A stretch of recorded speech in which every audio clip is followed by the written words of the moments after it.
We turn now to Washington and new developments in the impeachment battle. President Trump now calling on both Ukraine and China to investigate his potential 2020 rival Joe Biden. House Democrats firing back as a key official heads to Capitol Hill to testify behind closed doors on the Ukraine controversy. ABC's Rachel Scott is in Washington with the latest.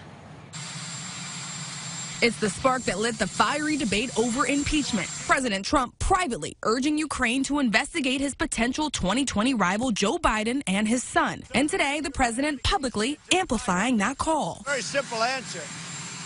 They should investigate the Bidens. It's that request for foreign interference that set off the impeachment investigation. And now he's pushing China to do the same, sending this message days before Beijing officials arrive in the U.S. to resume trade talks. China should start an investigation into the Bidens. Back on Capitol Hill, the former special envoy to Ukraine, Kurt Volker, who stepped down last week, testifying behind closed doors, turning over what appears to be encrypted messages to Congress, obtained by ABC News, where a top diplomat to Ukraine tells a group of other American diplomats that it's, quote, crazy to withhold security assistance for help with a political campaign. House Speaker Nancy Pelosi says when she spoke to the president last week about his call with Ukraine, he seemed shocked.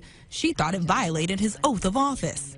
I saw the surprise in his voice that he didn't understand that I thought what he did was wrong. Still, the president's focus on Biden and his son Hunter, who had overseas business dealings while his father helped carry out the Obama administration's foreign policy as vice president. The current VP facing questions about his own role in the Ukraine controversy, but standing firm behind his boss. Where there was no quid pro quo, there was no pressure. As for Biden, there has been no finding of wrongdoing by either him or his son. His campaign says the president's comments today echo this moment from the 2016 campaign about Trump's former rival, Hillary Clinton. Russia, if you're listening, I hope you're able to find the 30,000 emails that are missing.